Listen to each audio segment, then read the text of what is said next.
Joining us now is Democratic Congresswoman Katherine Clark from Massachusetts. She serves as the House Minority Whip. First, Congresswoman, thanks for being here. Let's talk expectations for this speaker vote, starting with the Democrats. Are all Democrats going to be there, number one, and will all vote for Hakeem Jeffries? Yes to both. Happy New Year to you. And the Democrats are going to be at full strength at 2:15 and committed to voting for Hakeem Jeffries for Speaker, because he has shown time and time again that he is committed to bringing the concerns the American people have to Congress and returning solutions to them.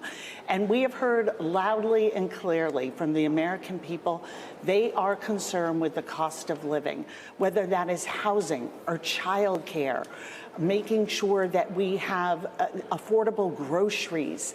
They want good public schools to send their children to and make sure that we are continuing to have clean air and clean water in this country. Those are the issues we need to get to work on. Those are the issues that Hakeem Jeffries has been a leader on. That is why he'll have 100% Democratic support today.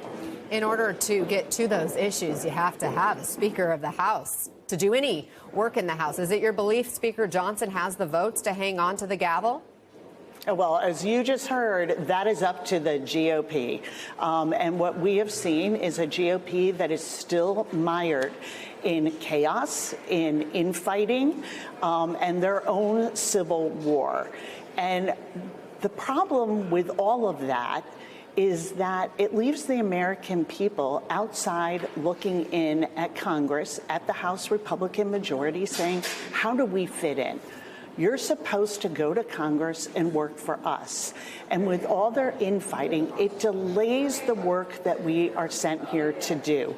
So I hope that we resolve the issue of the speakership quickly today. But we stand ready to vote for Hakeem Jeffries. We stand ready to work across the aisle on issues that work for working families. Well, one of the frustrations with Johnson for some Republicans is that they think he's worked too much with Democrats.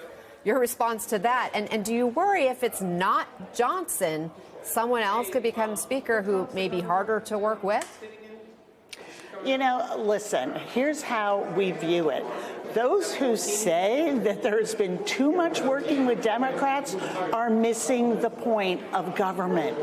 This is what we're supposed to do. Come from different parts of the country, different ideologies, different life experiences. Bring that and make a better product.